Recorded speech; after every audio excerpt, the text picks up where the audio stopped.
Hello everyone, I am Payal. Welcome to our channel Tutorial Help Course. Today we will discuss about socialism in Europe, the Russian Revolution, part 4. So friends, if you like my channel then please subscribe and hit the bell icon to get more and more videos and their notification. After February. In April 1917, Vladimir Lenin returned to Russia from his exile. Now he felt it was time for Soviets to take over power. He declared that the war be brought to a close, that is World War. Land be transferred to the peasants and banks be nationalized. These three demands were Lenin's April thesis.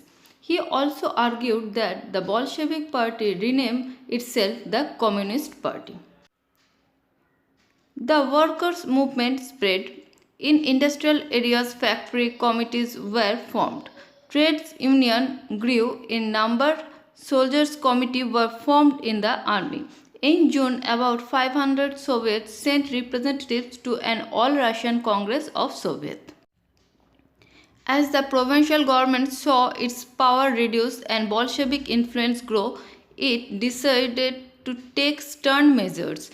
It resisted attempts by workers to run factories and began arresting leaders. In the countryside, peasants and their socialist revolutionary leaders pressed for a redistribution of land. Peasants seized land between July and September. The Revolution of October 1917. In October 1917, Lenin persuaded the Petrograd Soviet and the Bolshevik Party to agree to a socialist seizure of power.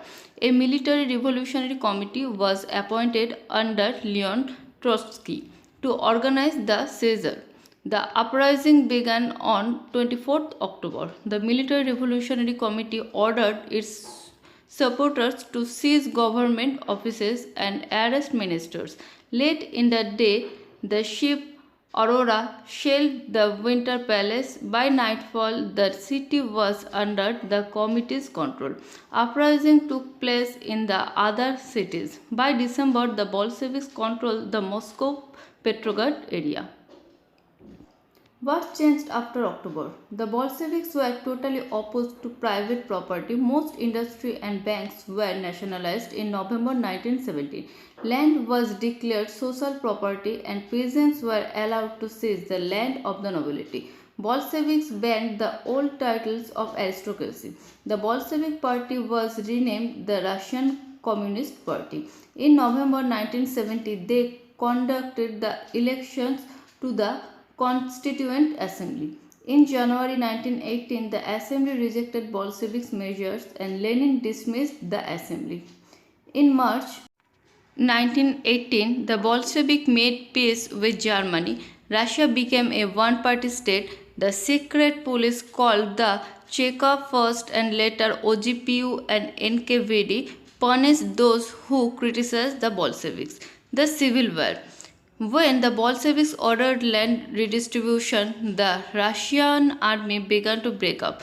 Soldiers, mostly peasants, wished to go home for the redistribution. Non-Bolshevik condemned the Bolshevik uprising. Their leaders moved to South Russia and organized troops to fight the Bolsheviks, the Reds. During 1918 and 1919, the Greens, Socialist Revolutionaries and Whites, pro-Tsarist, controlled most of the Russian Empire. They were backed by troops. All those forces who were worried at the growth of socialism in Russia. All these troops and the Bolsheviks fought a civil war. By January 1920, the Bolsheviks controlled most of the former Russian Empire. They succeeded due to cooperation with non-Russian nationalists. Thank you very much for watching this video.